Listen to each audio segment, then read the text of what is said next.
Assalamualaikum warahmatullahi wabarakatuh. Ismahulian arifa ani nafsi Ismil kamil suciwira utami wa ana kal mutaqaddimatis tsalitsah min firqatis tsaniyah fi dirasatil muhadatsati wal istima'. Aywah, al-an uridu an astamirra syarha min mutaqaddimatis tsaniyah wa hiya nadira. Sa'ashrahu tahtal mawdu' hadafil muhadatsati wa al-majal. Baik, di sini saya akan menjelaskan tentang tujuan pembelajaran muhadasah di dalam bahasa Arab dan juga ruang lingkup yang ada dalam pembelajaran muhadasah itu sendiri. Nah, yang pertama yaitu tujuan. Kata lain dari tujuan adalah al-ghardu. Jadi, al-ghardu minal muhadatsati wa tawasul min ajli naqlil afkari bisyaklin fa'alin hatta yatamakkana al-mutahaddits min fahmin syai'in alladhi tawsiluhu. Jadi tujuan muhadasah itu adalah untuk berkomunikasi agar dapat menyampaikan pikiran secara efektif, sehingga seorang pembicara dapat memahami sesuatu yang akan dikomunikasikan. Dan harusnya dia mengevaluasi efek komunikasi terhadap pendengaran maupun pengetahuan prinsip yang mendasar terhadap situasi pembicaraan, baik secara umum maupun perorangan. Nah, jadi untuk bermuhadasah itu tujuannya adalah berkomunikasi dengan orang lain tentunya.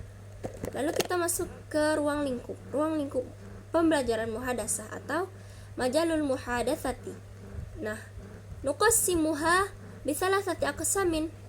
Al-awwal mubtadi, al-tsani al-mutawassithah, al-tsalits al-mutaqaddim. Nah, jadi di dalam tujuan pembelajaran muhadasah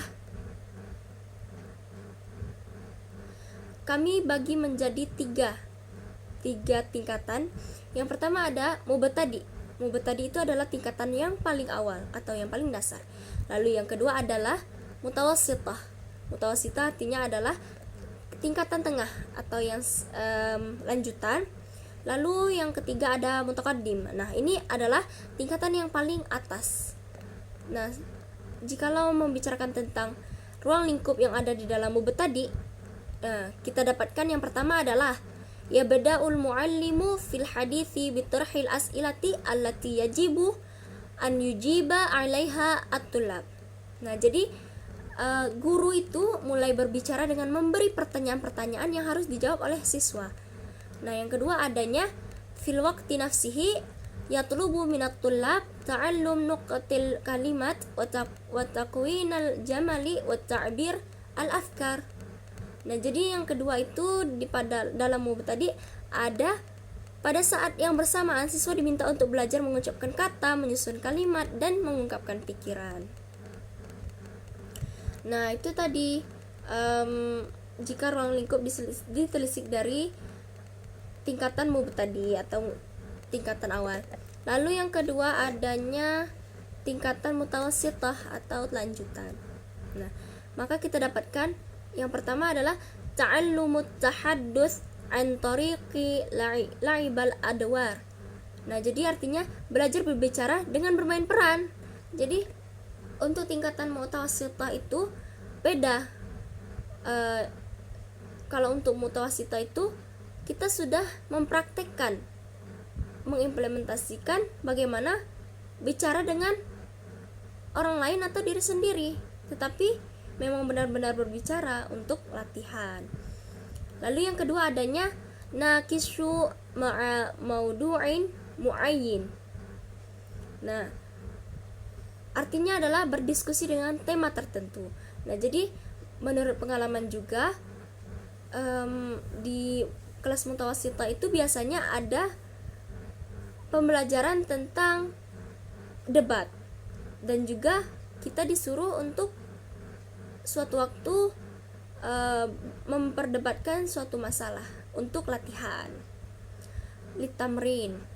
Nah, tingkatan yang paling terakhir adanya mutaqaddim, adalah tingkat yang paling atas. Nah, bagaimana ruang lingkupnya? Yang pertama adalah yakhtarul muallimu maudu'an limumarasatil kalam. Nah, jadi guru itu memilihkan tema untuk berlatih kalam. Nah, kalam di sini artinya adalah jumlatul mufidah, kalimat yang memberi makna. Nah, jadi di dalam tingkatan atas ini sudah beda sekali ya. Yang tadinya hanya bermain peran di mutawasito, lalu yang di awal itu hanya berbicara dalam menjawab pertanyaan-pertanyaan dari guru. Nah, kalau yang untuk tingkat atas ini guru sendiri yang memilihkan tema untuk berlatih kalam. Artinya juga bisa disebut dengan musyawarah, munazarah, mujadalah, yang artinya adalah perdebatan, terus musyawarah, dan juga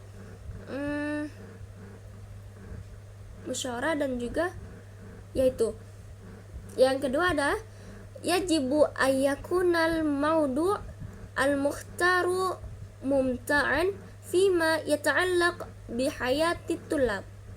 Nah, jadi ruang lingkup yang terakhir di dalam kelas tingkat atas adanya tema yang dipilih hendaknya menarik hubungan dengan kehidupan peserta didik.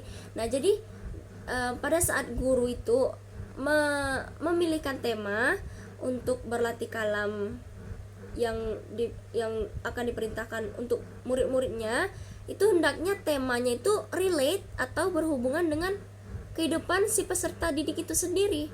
Jadi supaya menarik perhatian mereka dan juga tidak bosan pada saat pembelajaran berlangsung. Nah, jadi begitu. Yumkin hatta huna